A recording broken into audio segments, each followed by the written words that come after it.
Periscope पाहू शकता। त्या पेरिस्कोपतून आता तिकडनं पाहिले की आता जी वरची आहे, आता तुम्हाला जर प्रश्न पडला असेल की आता जे सबमरीन्स असतात ते पाण्यात जातात, त्या पाण्याच्या वरती नसून ते पाण्याच्या खाली असतात, तर त्यांना जे आतील लोक असतील त्यांना कसं दिसणार? आता ते कशाच्या सहाय्याने वरचं दृश्य पाहत असतील, तर हा असतो असा पेरिस्कोप। पेरिस्कोप इकडनं आपण पाहणार आणि इकडे आम्ही दोन आरसे बसवले आहेत। आरशातून जे रिफ्लेक्शन होणार ती या आरशाला लागणार आणि या आरशातून आपल्याला इकडे हा आरसा दिसणार। तुम्ही प्रत्यक्षात पाहू शकता। तुम्हाला वरचे जे दृश्य आहे ते तुम्हाला पाहता येईल।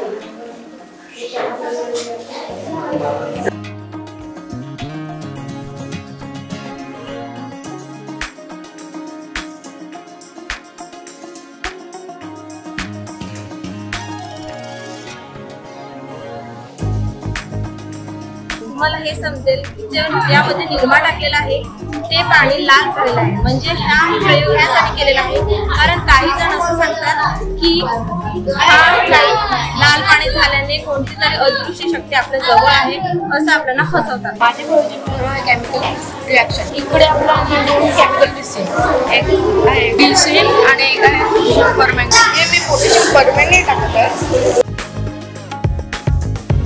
आपण ग्लिसरीन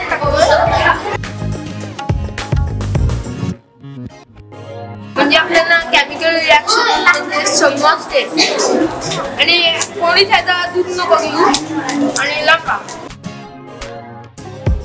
आता थोडं वेळ बघा। पोटॅशियम परमँगनेट म्हणजे आपण पाण्यात टाकलं ना तर पाणी पण शुद्ध होऊन जाते आणि ग्लिसरीन चेहऱ्याला लावायचं असते। आपण त्यांचे दोन रिॲक्शन जे आहे ना आग पेटते। हे आहे कारखान्याचं पाणी जे असते ते वेस्ट वॉटर असते आणि जर आपण ट्रान्सफॉर्मेशन करत गेले तर हे आहे बिग बेबल्स आणि ह्याच्यात आपण ते टाकलं जर ह्याच्यातली काड्या कचरा सर्व निघून जातील आणि नंतर ते स्मॉल बेबल्समध्ये टाकले तर ते अद्याप म्हणजे हां गोल चारकोलमध्ये शुद्ध होऊन हे पूर्ण शुद्ध होईल आणि आपण ते शेतीमध्ये उपयोग करू।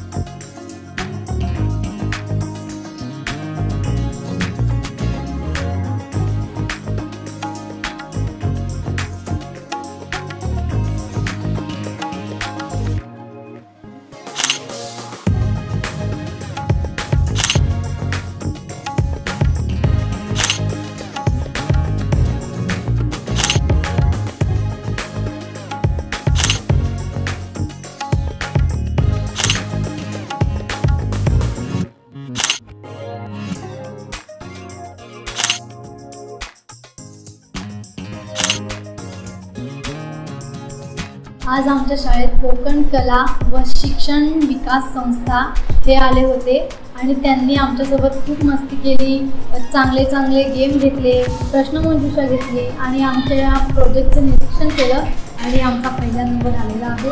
मला खूपच आनंद वाटला आणि बक्षीस पण खूपच उत्कृष्ट बक्षीस आणली। हिने आमच्या शाळेत विज्ञान प्रदर्शन भरवले, त्यांच्यासाठी थँक्यू। पण संस्था याच आमच्या शाळेत आहे। मुलांना उत्कृष्टरित्या त्यांनी मार्गदर्शन केलं, तसेच मुलांचे प्रयोग पाहून घेतले, मुलांना वैज्ञानिक होण्यासाठी वैज्ञानिक दृष्टिकोन वाढवण्यासाठी उत्तेजन दिलं, तसेच मुलांना छान बक्षिसं दिली। खरोखर मुलांमध्ये म्हणजे विज्ञानाविषयी भीती नसली तर तुम्ही जे खेळ घेतले, क्विज घेतले, त्याच्यामुळे मुलांना खूप आनंद मिळाला। मुलं आज खूप खुश झाली, मुलांना एक वेगळा अनुभव मिळाला या ठिकाणी।